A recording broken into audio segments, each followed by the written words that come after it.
there's no like diet. Yeah. It's whatever diet fits your life without overeating every day kind of thing. Right? Which is a behavior thing, right? Yeah, exactly. Because realistically, no one is like, I mean, people might feel like they're hungry 24/7, but there's usually probably a deeper cause to that.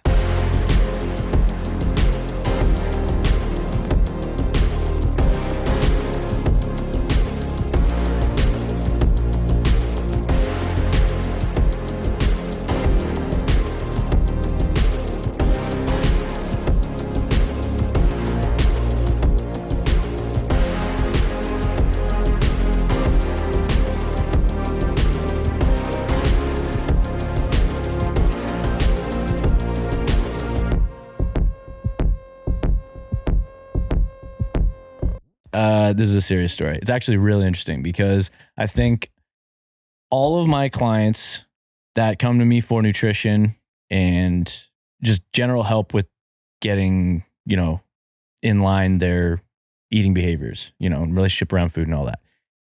I think they all probably experience this, if not all, nearly all of them for sure. But I don't think anyone is honest about it. And I don't think it's because they willingly lie or deliberately lie. I think it's because they just aren't even aware of their own feelings necessarily. Like they just don't know. But I had a client this past week bring up something where I was like, that's amazing. Like, good for you. Cause and I'll explain it. So this client, we had a check-in and we discussed a few different things. Just went over kind of how the week had gone, progress report in general, how she was doing, habits, tasks, strategies, what all that was going, challenges that she had, wins that she had, what was going well, what wasn't, all that.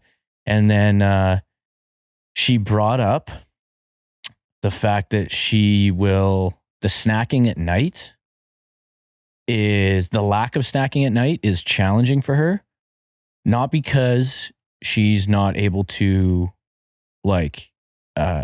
satisfy her craving, but it was challenging because she realized that by snacking at night, what she was doing is she was satisfying this filling this void that was just going to have to just sit down and think.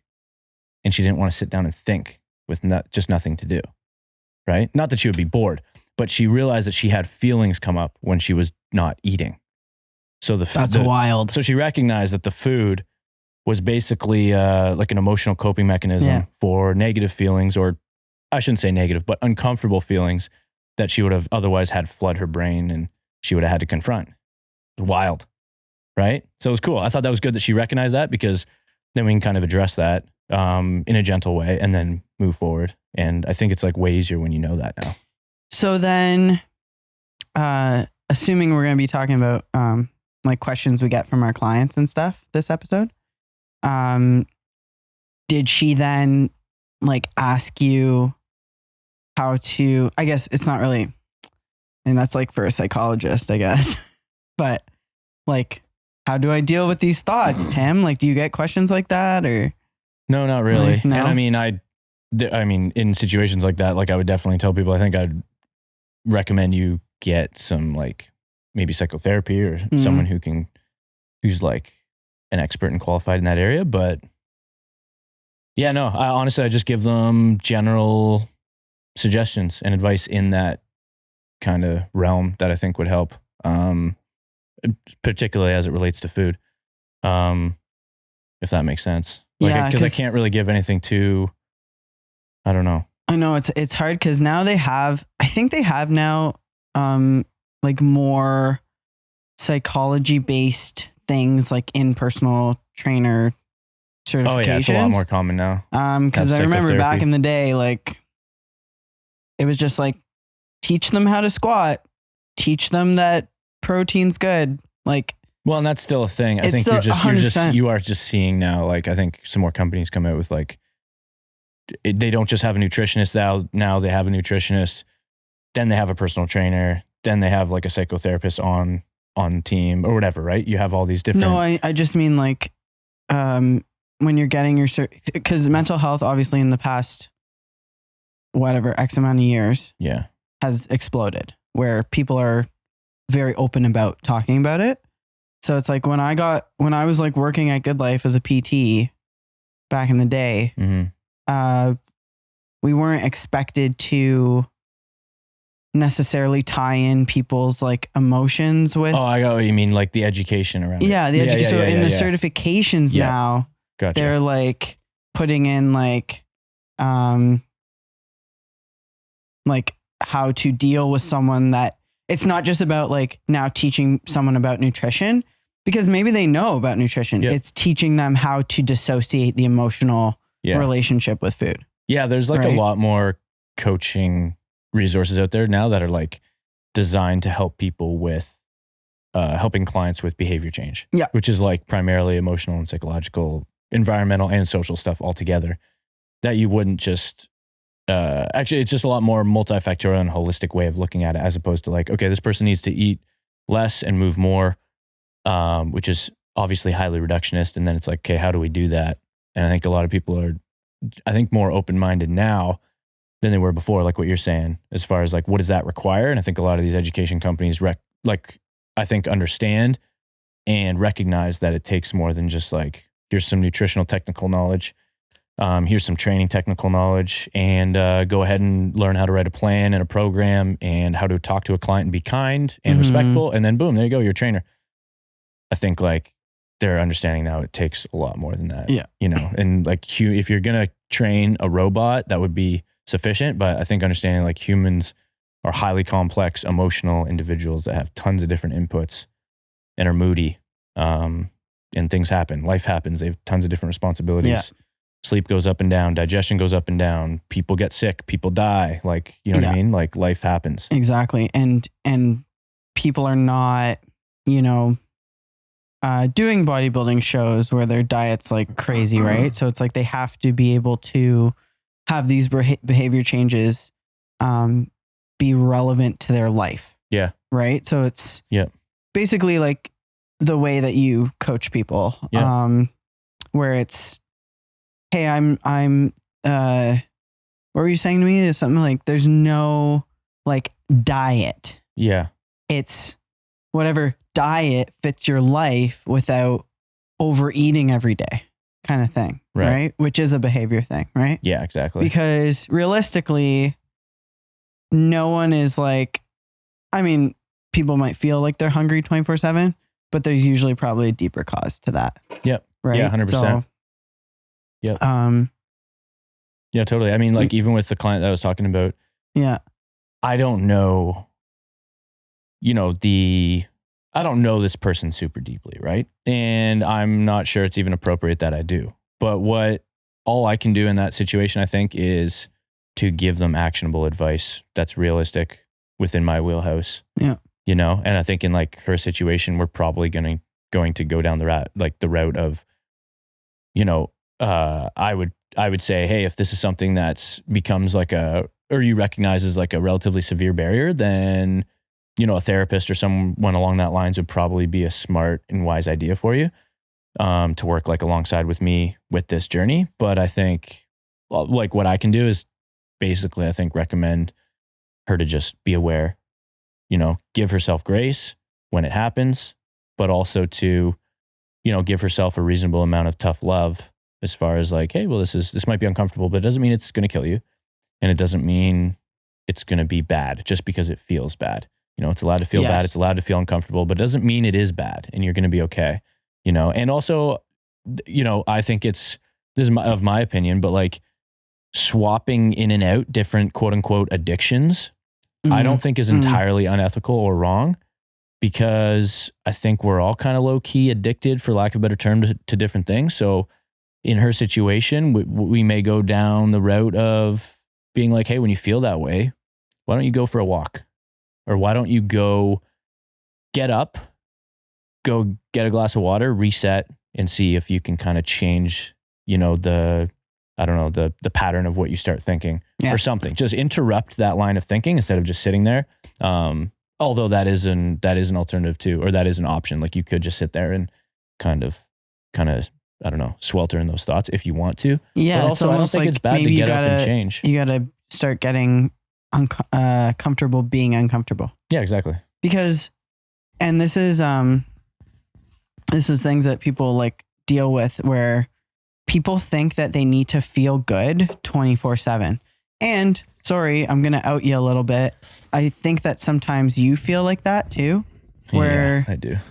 Where you're like, why am I not feeling good right now? I should be feeling happy and good 24/7. And that's not realistic. Right.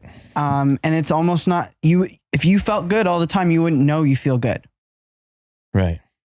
So it's like, I think people just, for lack of a better, sorry, I'm going to call everyone out, just like have a little bit of a backbone and realize that a little bit of discomfort is a good thing, because it's going to make you more grateful for when you are feeling good. It's going to give you the opportunity to be in a space where maybe you can work some stuff out that you're maybe like having some internal conflict or traumas and stuff. And maybe you have to sit there and be uncomfortable and like feel the emotions and let them come out so that you can heal. Right. So it's like, when they realize they've just been masking that and taking away that opportunity from themselves with food and via their nutrition, I think, like it's a shock at first. 100%. It's like, you just have to, like, you're going to be okay. You're having these big lifestyle changes that hopefully you can then take with you your whole life. So it's like, that's going to be uncomfortable, right? Any big change is usually going to be uncomfortable immediately. Yeah, right? It's almost like your body or soul or something, ego reacting acutely to the change, being like, "Oh, we don't want to go this way because this is uncomfortable. So we're going to give you uncomfortable feelings so that you stop, change course back to what we were doing because we'd prefer to stay that way, even though you know consciously that was the route you were on was not sustainable or healthy." Literally, like how I'm feeling right now. Like my body does not want to be lean. I feel very uncomfortable. Right. I have to sit there. And just kind of like rock myself and be like, you're going to be okay. It's not going to last forever. And it doesn't last forever. It never lasts forever. Right. So, your body's telling you it's dying. Oh yeah. 4 weeks out. Feeling it. Yep. So Q&As. No, let's talk about clients. Oh, okay. We're talking about clients. Yeah. Okay. So I want to bring this up. So sometimes I notice that, and this is just like where you have to keep getting better as a coach. I will, and not on purpose, but I will just assume that something's common sense, or I will forget to tell someone something because it's like, I've never done it that way, maybe. So for example, I have multiple clients so when I cook my food, I add salt after I cook, because then I can measure it appropriately. So I had these clients that were, I'll just out him. It was Mike. Sorry, Mike. We were going to do some sodium manipulation on peak week. And so I'm telling him, okay, so Thursday, whatever, no salt, this meal. He's like, well, I already cooked the beef. Like there's already salt in the beef. And you're like, why is there salt in the beef?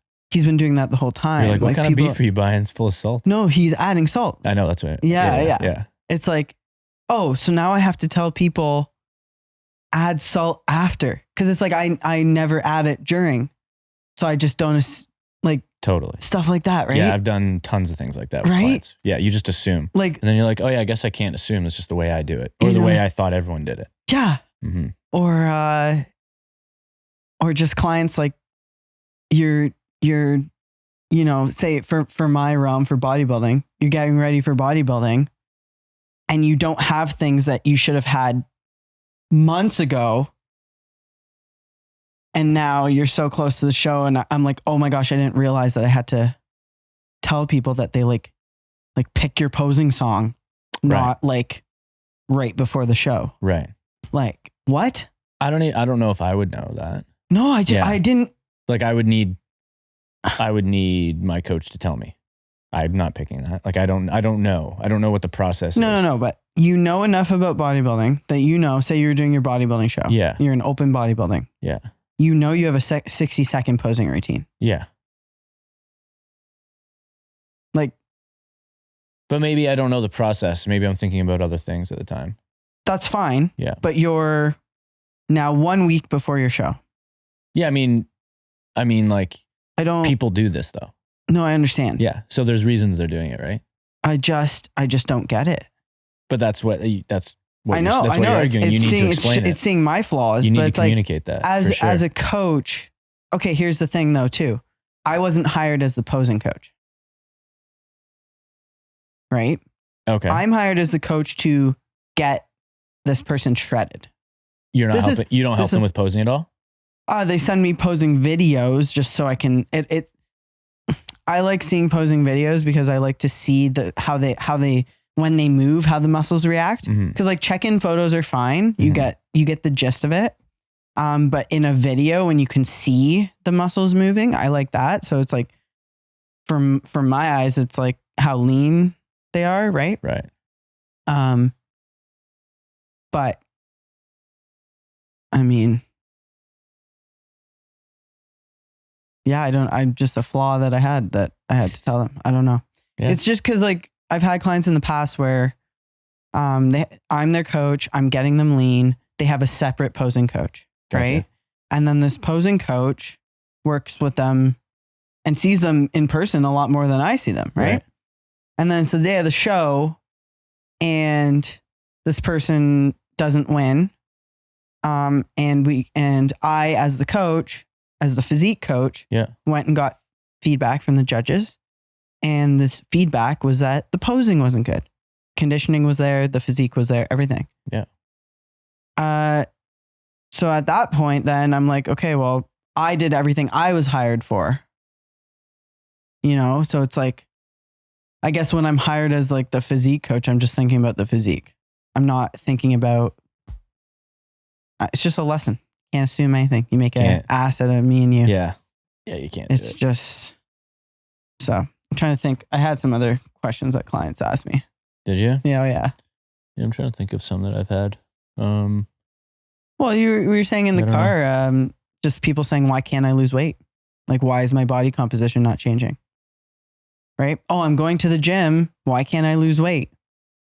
And we were talking about like those people, aren't clients though. But I'm sure these a aren't client clients because I make clients lose weight. No, but fair. Yeah, fair, that's not clients. Fair. Clients don't ask me that. I mean, they struggle. There'll be no, moments but I'm sure where they struggle, have they not initially come to you and they're just your brand new client? Why can't I lose weight? I'm sure someone's asked you that. Yeah, that's your but client. I mean, this one, what I'm about to say wouldn't apply to them. There's specifically, I wouldn't associate this with like losing weight. There's I know what you're getting at. That doesn't really apply with people losing weight because it's all nutrition. For the most part, the issue is there's certain people, and I think there's a lot of people, particularly in like the Gen Pop space, so if you're a coach training the average person, which I primarily do, you will come across inevitably a lot of people that don't have a history in sports or athletics, haven't been in a gym at all or very infrequently in the past. It's not a comfortable space for them. They don't enjoy using their body in that sense. And working out is like very much a chore.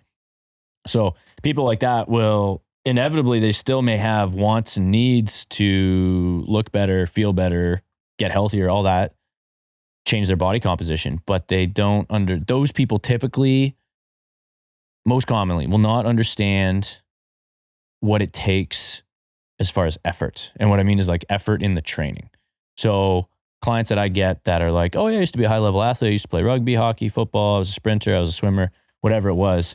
Or I used to be in the gym for 15 years. I went every single day. I actually did a few powerlifting competitions, did a couple body, but whatever, right? People that are like well-versed in gym culture for years. Those types of people generally don't have this problem as far as knowing what level effort it takes to push into that level required to actually change their physique. I think there's a lot of people where it's like, okay, I want to change my body composition. It goes back to the former kind of stereotype I was talking about where the average person that does not have this experience with athletics or using their body in any type of like athletic way, they will assume that, you know, I go to the gym, I will do some squats. You know, I've seen that on Instagram. I saw some like hip thrusts on Instagram. These are all great. I'm not, you know, disparaging this. These are all true. Do some squats, do some split squats, do some hip thrusts, do some push-ups, go do some cardio after, whatever, right? That all is great. But what they don't understand is the requirement it takes in each of those exercises to actually change your body. Now, at the start, we can make some changes with your body and your physique with actually pretty minimal effort, if that, I don't know if that's the right word, but not a lot of strain because the body's so sensitive at that point, right? But as you build up tolerance, which is what happens when you train, you have to train more and more to maintain the rate of progression, right? So, you know, I think, again, just going back, like I think a lot of these people don't understand in their head actually how uncomfortable they have to get to make those changes to their body composition. It's like, you can't just do a set of push-ups and then, you know, your triceps, you maybe even your forearms, right? Because your wrists are bent, and then your pecs, maybe even your core because you're squeezing your abs. I don't know, whatever, right? And it's like everything feels like it's shaking. You're like, oh my goodness, it hurts. And then you're done. It's like, that works great at the start. That's fine. But at some point down the road, and it's probably not that far down the road, you're going to have to push past that. You're going to have to be like, can I do one more? I'm going to try. You know, can I do one more? I'm going to try. And then you'll do one more and you'll be like, okay, let me try one more. And you'll probably do one more. And you'll be like, okay, let me try one more. And then you'll do it and you'll be like, okay, that's accurate. You know, I fail. I actually failed. I tried so hard and I couldn't move my arms anymore, or whatever it is on the exercise. You actually failed. And I think a lot of people are so far away from that point of failing that, but it's still work. Obviously, and I don't mean to put that in quotes. It is work, right? But it's just not the level of work or effort that is required at their point to maintain a rate of progression. And they don't see the change in their physique. It's like, if you want to change your muscle, it's got to be stressed. And that stress has to hurt in the moment. And you have to push past the point where you're like, okay, my biceps, if you're doing dumbbell curls, my biceps feel like they're burning. It's going to rip off whatever, create any like kind of extreme vision in your head of it trying to, you know, tendon tearing off the bone. Cool. It's not going to. So try harder. Do another rep. Do another one, you know? That's how initially I put all my muscle on, was like training with people that trained crazy. High intensity. Not high intensity. There was no evidence-based words for how we trained. This was pure bro training. This was... But it'd be just doing another rep, right? Just keep going? No, it was it was more than that though. It was like, cool, you're done. You're doing 50 more reps. It wasn't just one more. So it was all about psychotic. It was all about pain. Like the more we can make it hurt, the better. Severe pain. And one time I was training with my old trainer, Jerome Bravo. Shout out Jerome. Jerome, fantastic trainer. Was a past Mr. Canada, won his IFBB pro card. I would be so nervous before we trained with him. I would like almost puke because I would be so nervous because I knew how much pain I was about to experience. Now I was so nervous. Yeah. And then the training session's done. It was insane. And then briefly I'm like, damn, I can't wait for the next one. Yeah. And then, you know, cycle would repeat and stuff. So, but that's a certain person. And I think it can be learned. Well, this is the thing. But like, some people don't have that feeling of like, this is enjoyable in a weird way, you know? Yeah. And I get it. Not everyone is meant to enjoy that necessarily, but I do think a lot of people would benefit from like being like, audit your effort.